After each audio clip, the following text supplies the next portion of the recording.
Hi friends, welcome to Competitive Cracker. ഞാൻ ശ്രീകല. നമ്മുടെ set exam ഫെബ്രുവരി 2-ാം തീയതി കഴിഞ്ഞു. ഇനി അടുത്ത പരീക്ഷ എന്ന് പറയുന്നത് ജൂലൈ 2025 നമ്മുടെ അടുത്ത സെറ്റ് എക്സാം എന്ന് പറയുന്നത്. ഇതിന് വലിയ ഒരു പ്രത്യേകതയുണ്ട്. ഈ നടക്കാൻ പോകുന്ന സെറ്റ് എക്സാമിന് വലിയ പ്രത്യേകതയുണ്ട്. മറ്റൊന്നുമല്ല, ഈ വർഷം ലാസ്റ്റ് നടക്കാൻ പോകുന്ന, അതായത് ഈ വർഷത്തെ ലാസ്റ്റ് സെറ്റ് എക്സാം ആയ ജൂലൈ 2025 നടക്കാൻ പോകുന്ന ഈ എക്സാം എന്ന് പറയുന്നത് പല വിഷയങ്ങളുടെയും HSST വിജ്ഞാപനത്തിന് മുൻപായിട്ടുള്ള ലാസ്റ്റ് സെറ്റ് എക്സാം ആണ്. ശരിയല്ലേ? നമുക്ക് കൂടുതൽ വിവരങ്ങളിലേക്ക് പോവാം. നിങ്ങൾക്ക് എല്ലാവർക്കും അറിയാം, ഇപ്പോൾ ഈ കഴിഞ്ഞ വർഷം ലാസ്റ്റ് 2024 അവസാനത്തോടു കൂടി വന്നൊരു വിജ്ഞാപനമാണ് HSST ഫിസിക്സ്, അതുപോലെ തന്നെ HSST കൊമേഴ്സ് ജൂനിയർ.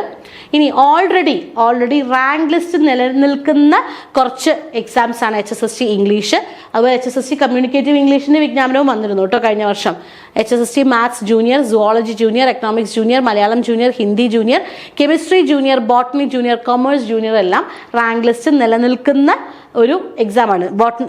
ഇതിൽ തന്നെ നോക്കൂ, ഈ എക്സാംസിൻ്റെയൊക്കെ ഏറ്റവും വലിയ പ്രത്യേകത എന്ന് പറയുന്നത്, അതിനകത്ത് ഹിന്ദി ജൂനിയറൊക്കെ 2021 വിജ്ഞാപനം വന്നിരിക്കുന്നത്. 2023 നിലനിൽക്കുന്ന റാങ്ക് ലിസ്റ്റുകൾ എന്ന് പറയുന്നത് 2026 കൂടി തീരും അല്ലേ? അതായത് അടുത്ത വർഷത്തോടു കൂടി തീരും. സ്വാഭാവികമായിട്ടും ഈ വർഷം അതിന്റെ വിജ്ഞാപനവും അതിന്റെ പ്രോസസ്സും സ്റ്റാർട്ട് ചെയ്താൽ മാത്രമേ ഈ റാങ്ക് ലിസ്റ്റ് കഴിയുന്നതിന് മുൻപായിട്ട് പുതിയ റാങ്ക് ലിസ്റ്റ് നിലവിൽ വരുള്ളൂ. ഏറ്റവും വലിയ സബ്ജക്ട്സ് എന്ന് പറയുന്നത് HSST ഇംഗ്ലീഷും അതുപോലെ HSST മാത്സും സുവോളജിയും ബോട്ടണിയും കെമിസ്ട്രിയും ഒക്കെയാണ്.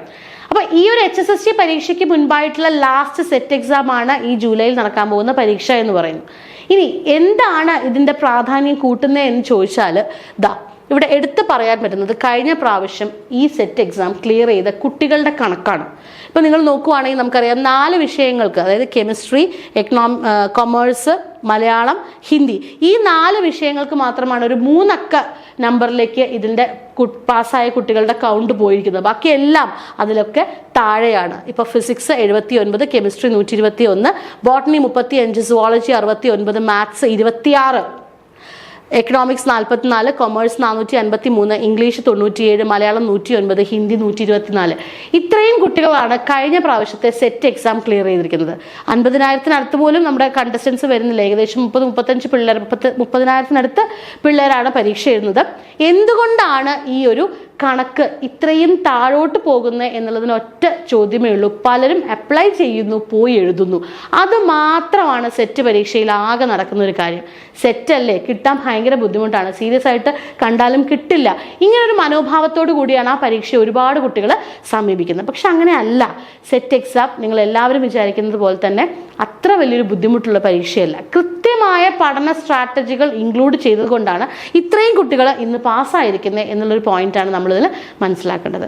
സെറ്റ് പാസ്സായവരെല്ലാം ഹൈലി നന്നായിട്ട് പഠിക്കുന്നവരും സബ്ജക്റ്റുമായിട്ട് ടച്ചിലിരിക്കുന്നവരും മാത്രമൊന്നുമല്ല ഈ സെറ്റ് എക്സാം ക്ലിയർ ചെയ്യുന്നത്. അതിൻ്റെതായിട്ടുള്ള പഠന സ്ട്രാറ്റജീസ് ഉണ്ട്. നിങ്ങൾക്ക് എല്ലാവർക്കും അറിയാം, സെറ്റ് എക്സാം 2 പേപ്പറുകളിലായിട്ടാണ് വരുന്നത്. പേപ്പർ 1ഉം പേപ്പർ 2, അതായത് ജനറൽ പേപ്പറും സബ്ജക്ട് പേപ്പറും. പലപ്പോഴും കുട്ടികൾക്ക് നഷ്ടപ്പെടുന്നത് ഏതെങ്കിലും ഒരു പേപ്പറിൽ വല്ലാതെ പെർഫോം ചെയ്യാതിരിക്കുമ്പോഴാണ് പലപ്പോഴും അവർക്ക് എന്ത് നഷ്ടപ്പെടുന്നത്, ഈ ഒരു പരീക്ഷ ക്വാളിഫൈ ചെയ്യാൻ പറ്റാതെ ആവുന്നത്. ചിലപ്പോൾ ജനറൽ പേപ്പറിൽ നന്നായിട്ട് എഴുതാൻ പറ്റണമെന്നില്ല, അല്ലെങ്കിൽ ചിലപ്പോൾ സബ്ജക്ട് പേപ്പറിൽ നന്നായിട്ട് എഴുതാൻ പറ്റണമെന്നില്ല. അപ്പം ഇങ്ങനെ ഒരു ഡിഫറൻസ് വരുമ്പോൾ നമുക്കറിയാം ഇതിന് രണ്ടും കൂടി ഒരു അഗ്രഗേറ്റ് മാർക്കുണ്ട്. അപ്പം നമുക്ക് ഒരു വിഷയത്തിൽ നന്നായിട്ട് പെർഫോം ചെയ്യുന്നതിനോടൊപ്പം തന്നെ മറ്റൊരു വിഷയത്തിൽ മിനിമം മാർക്ക് നമ്മൾ എൻഷുർ ചെയ്യണം. അപ്പം ഇത് ഇൻക്ലൂഡ് ചെയ്യുന്ന ഒരു പഠന സ്ട്രാറ്റജി ഇൻക്ലൂഡ് ചെയ്യുക എന്നുള്ളതാണ് ഇവിടുത്തെ ഏറ്റവും പ്രധാനപ്പെട്ട ഒരു വിഷയം. ഒരുപാട് കുട്ടികളെ സംബന്ധിച്ചിടത്തോളം ചെറിയ കുട്ടികളെ എനിക്ക് പഠിപ്പിക്കാൻ താല്പര്യമില്ല, HSA HSST സ്കൂളുകളിലാണ് പഠിപ്പിക്കാൻ താല്പര്യം എന്ന് ഒരുപാട് ഉദ്യോഗാർത്ഥികൾ പറയാറുണ്ട്. സോ മനസ്സിലാക്കേണ്ട കാര്യം, അധ്യാപകരെ സംബന്ധിച്ചിടത്തോളം ഏറ്റവും വലിയൊരു അവസരം HSST അധ്യാപകരാവുക, സ്കൂളുകളിൽ HSST അധ്യാപകരാവുക എന്നുള്ളതാണ് BEd കഴിഞ്ഞ ഉദ്യോഗാർത്ഥികളെ സംബന്ധിച്ചിടത്തോളം വലിയൊരു അവസരം എന്ന് പറയുന്നത്. അധികം കുറച്ചും കൂടെ വർഷങ്ങൾ മുന്നോട്ട് പോകുമ്പോൾ ഒരു ഗസറ്റഡ് റാങ്കിലേക്ക് പോലും ഉയരാൻ പറ്റുന്ന ഒരു പോസ്റ്റാണ്. തീർച്ചയായിട്ടും ആ പരീക്ഷയും അത് അർഹിക്കുന്നുണ്ട് അല്ലേ? ഇനി ഈ എക്സാം ക്ലിയർ ചെയ്യുന്ന കുട്ടികളുടെ എണ്ണം വളരെ കുറവാണ്, ശരിയല്ലേ? അപ്പോൾ അതുകൊണ്ട് തന്നെ HSST പരീക്ഷയിലേക്ക് എത്തുന്ന കുട്ടികളുടെ എണ്ണവും താരതമ്യേന കുറവായിരിക്കും. കട്ട് ഓഫും ഒരു വലിയ കട്ട് ഓഫിലേക്കൊന്നും പോകില്ല. അതായത് ഇപ്പോൾ കഴിഞ്ഞ പ്രാവശ്യങ്ങളിലെ കട്ട് ഓഫാണ് ഇംഗ്ലീഷിൽ വന്നിരിക്കുന്നത് 45.33, ഫിസിക്സ് 35.67, കെമിസ്ട്രി 35.67. കണ്ടോ? അപ്പോൾ ഈ കട്ട് ഓഫ് എന്ന് പറയുന്നത് ഒരു 50-ന് മുകളിൽ പോയ കട്ട് ഓഫുകൾ ഇല്ല. അതായത് എന്തുകൊണ്ടാണ് ആ കട്ട് ഓഫ് അത്രയും കുറയുന്നത്? സഫീഷ്യൻ്റ് ആയിട്ടുള്ള ഒരു നമ്പർ ഓഫ് ഉദ്യോഗാർത്ഥികൾ അത് എഴുതാൻ ഇല്ല. അതുകൊണ്ട് തന്നെയാണ് കട്ട് ഓഫും അതുപോലെ തന്നെ അവസരം കട്ട് ഓഫ് കുറയുകയും അവസരം കൂടുകയും ചെയ്യുന്നത്. അതായത് നിങ്ങളിപ്പോൾ കൃത്യമായിട്ട് ഈ ഒരു പരീക്ഷ പാസ്സാവുന്നവരാണ് എങ്കിൽ, സെറ്റ് എക്സാം ക്വാളിഫൈ ചെയ്യുന്നവരാണ് എങ്കിൽ നിങ്ങളെ സംബന്ധിച്ചിടത്തോളം ഒരുപാട് അവസരം അല്ലെങ്കിൽ ഒരുപാട് ചാൻസ് ഉണ്ട് HSSC പരീക്ഷയിലേക്ക് നിങ്ങൾ അതേ ഇൻറ്റൻസിറ്റിയിൽ പഠിക്കുകയാണെങ്കിൽ ആ ഒരു എക്സാം ക്ലിയർ ചെയ്യുന്നത്. പലരെ സംബന്ധിച്ചിടത്തോളം ഇപ്പോൾ UP പരീക്ഷകൾ എഴുതുക എന്ന് പറയുന്നത് ബുദ്ധിമുട്ടുള്ള വിഷയമാണ്. കാരണം അവിടെ ഒരുപാട് സബ്ജക്ട്സ് നമ്മൾ പഠിക്കണം. സയൻസ് പഠിക്കണം, അല്ലെങ്കിൽ കോൺസ്റ്റിറ്റ്യൂഷൻ പഠിക്കണം, GK പഠിക്കണം, ഇംഗ്ലീഷ് പഠിക്കണം, മലയാളം, മാത്സ്, ഇതൊക്കെ പഠിക്കണം. അതേസമയം HSSC-യിലേക്ക് വരുമ്പോൾ ഇവിടുത്തെ ഏറ്റവും വലിയ പ്രത്യേകത എന്ന് പറയുന്നത് നമ്മുടെ സബ്ജക്റ്റിൽ നമ്മൾ എക്സ്പേർട്ട് ആണോ എങ്കിൽ തീർച്ചയായിട്ടും നമുക്ക് എന്ത് ചെയ്യാൻ പറ്റും, ഈ വരാൻ പോകുന്ന ഏതൊരു പരീക്ഷയും HSSC ആയിക്കോട്ടെ സെറ്റ് ആയിക്കോട്ടെ നിങ്ങൾ ക്രാക്ക് ചെയ്യാൻ പറ്റും. അപ്പോൾ HSSC പരീക്ഷ എന്ന് പറയുന്നത് ഇപ്പോൾ നമ്മളുടെ മണികണ്ഠൻ കഴിഞ്ഞ പ്രാവശ്യത്തെ നമ്മുടെ HSAയും HSST-യിലെയും റാങ്ക് ഹോൾഡറാണ് മണികണ്ഠൻ പറയുന്നതും അത് തന്നെയാണ്. എങ്ങനെ നിങ്ങൾ കൃത്യമായിട്ട് മുന്നോട്ട് സബ്ജക്റ്റിനോട് ക്ലോസ് ആയിട്ടുള്ളവരാണ് എങ്കിൽ, ഇപ്പോൾ മണികണ്ഠൻ്റെയും ഷിനിലിൻ്റെയൊക്കെ പ്രത്യേകത എന്ന് പറയുന്നത് അവരൊക്കെ സബ്ജക്റ്റുമായിട്ട് വളരെ ഇൻ ടച്ച് ഇരിക്കുന്നവരാണ്. അപ്പോൾ സ്ട്രെങ്ത് എന്ന് പറയുന്നതേ അവിടെ സബ്ജക്റ്റാണ്. ചെറിയൊരു എഫേർട്ട് നിങ്ങൾക്ക് ഇടേണ്ടി വരുന്നത് നിങ്ങളുടെ ജനറൽ പേപ്പറിലായിരിക്കും. അപ്പോൾ ആ ഒരു ഭാഗം നിങ്ങൾ കൃത്യമായ എഫേർട്ട് ഇടുകയാണെന്നുണ്ടെങ്കിൽ സെറ്റ് നിങ്ങൾക്ക് ക്ലിയർ ചെയ്യാം. അതേപോലെ തന്നെ വരാൻ പോകുന്ന HSSC-ക്ക് മനസ്സിലാക്കുക, ഇത്രയും പേരാണ് ആകെ സെറ്റ് ക്ലിയർ ചെയ്യുന്നത്.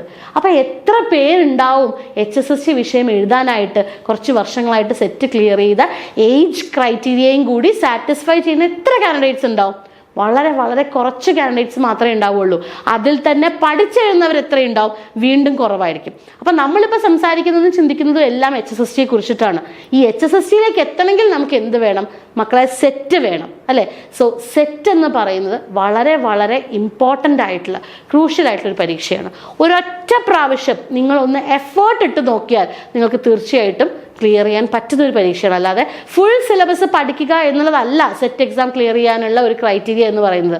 ഫുൾ സബ്ജക്റ്റ് സിലബസ് ക്ലിയർ ചെയ്യണ്ട, എന്നാൽ പ്രയോറിറ്റി ബേസിസിൽ ജനറൽ പേപ്പറിനും സബ്ജക്റ്റിനും പാസ്സാകുകയും ടോട്ടൽ എഗ്രിഗേറ്റിലേക്ക് എത്താൻ സാധിക്കുകയും ചെയ്യുന്ന രീതിയിൽ നമ്മൾ നമ്മുടെ പഠനത്തെ ഒന്ന് മോഡിഫൈ ചെയ്താൽ മതി. അപ്പോൾ കൃത്യമായ പഠന സ്ട്രാറ്റജിയോടുകൂടി ഒരു പ്രാവശ്യം നമുക്ക് സെറ്റ് എക്സാമിനെ ഒന്ന് സമീപിച്ച് നോക്കാം. തീർച്ചയായിട്ടും നിങ്ങൾക്ക് അതിൻ്റേതായിട്ടുള്ളൊരു ഫലം ഉണ്ടാവും. HSSC-യുടെ മറ്റൊരു പ്രത്യേകത എന്ന് പറയുന്നത് 2025-26 സമയങ്ങളിൽ വലിയൊരു റിട്ടയർമെൻ്റ് ആണ് വരാൻ പോകുന്നത് HSSC അധ്യാപകരുടെ ഇടയിൽ. നിങ്ങൾക്ക് എല്ലാവർക്കും അറിയാം, 2002 +2 നിർബന്ധമാക്കിയത്. അതായത് പ്രീ ഡിഗ്രി നിർത്തലാക്കി കംപ്ലീറ്റ്ലി +2 എന്നൊരു സ്റ്റേജിലേക്ക് വന്ന 2002 ബാച്ചസിലാണ്. അപ്പോൾ ആ വർഷം, അതായത് 23-25 വർഷത്തെ സമയം നോക്കുകയാണ്. അപ്പം ജോയിൻ ചെയ്ത ആവറേജ് അധ്യാപകരുടെ ആവറേജ് ഏജ് എടുത്ത് നോക്കുകയാണെങ്കിൽ നിങ്ങൾക്ക് കൃത്യമായിട്ട് മനസ്സിലാക്കാവുന്ന കാര്യമേ ഉള്ളൂ. നല്ലൊരു ശതമാനം അധ്യാപകരും 2025-26 സമയങ്ങളിൽ റിട്ടയർഡ് ആവും.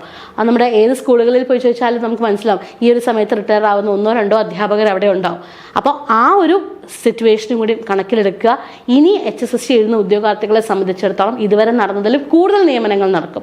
പക്ഷേ ഇതിലേക്കൊക്കെ എത്താൻ പറ്റണമെങ്കിൽ നമുക്ക് എന്ത് വേണം? തീർച്ചയായിട്ടും സെറ്റ് എക്സാം വേണം. കോമ്പറ്റേറ്റീവ് ക്രാക്കറിനെ സംബന്ധിച്ചിടത്തോളം ഏറ്റവും കൂടുതൽ ഉദ്യോഗാർത്ഥികൾ ഇന്ന് കേരളത്തിൽ സെറ്റ് എക്സാം ക്വാളിഫൈ ചെയ്യുന്നത് നമ്മളിലൂടെ തന്നെയാണ്.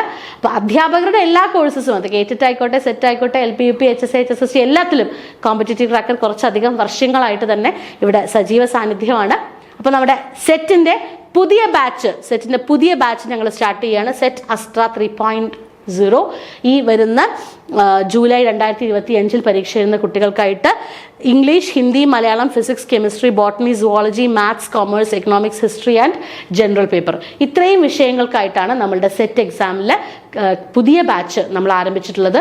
കൃത്യമായിട്ടുള്ള സിലബസ് ബേസ്ഡ് ആയിട്ടുള്ള live classes, PDF notes, mock exams, അതുപോലെ തന്നെ ലൈവ് സെഷൻസ്, ഇതെല്ലാം കൂടിയിട്ടുള്ളത് തന്നെയാണ് ഈ ഒരു എക്സാം എന്ന് പറയുന്നത്. പേഴ്സണൽ മെന്റർ സപ്പോർട്ട് തീർച്ചയായിട്ടും നിങ്ങൾക്ക് അവൈലബിൾ ആയിരിക്കും. നിങ്ങളുടെ ഡൗട്ട്സ് ചോദിക്കാനും നിങ്ങളെ കൃത്യമായി മോട്ടിവേറ്റഡ് ആയിട്ട് നിർത്താനുമുള്ള എല്ലാ കാര്യങ്ങളും നമ്മുടെ സെറ്റ് കോഴ്സിലുണ്ട്. അപ്പോൾ ഇങ്ങ് പോന്നോളാം. നിങ്ങൾ HSA എഴുതുന്നവരായിക്കോട്ടെ, ഏത് വിഭാഗത്തിൽപ്പെട്ടവരോ ആയിക്കോട്ടെ, നിങ്ങൾക്ക് തീർച്ചയായിട്ടും ഇത്തിരി എഫേർട്ട് ഇട്ടാൽ ട്രൈ ചെയ്യാൻ പറ്റുന്ന ഒരു എക്സാം തന്നെയാണ്. നമുക്കൊന്ന് എഴുതി നോക്കാം. നന്നായി പഠിച്ച് ഒരു പ്രാവശ്യം ഒന്ന് എഴുതി നോക്കാം. ഓക്കെ, അപ്പോൾ നമ്മുടെ ഈ ചാനൽ ആദ്യമായിട്ടാണ് കാണുന്നതെങ്കിൽ തീർച്ചയായിട്ടും സബ്സ്ക്രൈബ് ചെയ്യുക. അതോടൊപ്പം നമ്മുടെ കോഴ്സിനെ കുറിച്ചുള്ള കൂടുതൽ വിവരങ്ങൾ അറിയാനായിട്ട് നമ്മുടെ ബോർഡ് നമ്പറിൽ കോൺടാക്ട് ചെയ്യുക. വീണ്ടും നമുക്ക് കാണാം മറ്റൊരു വീഡിയോയിലൂടെ. താങ്ക്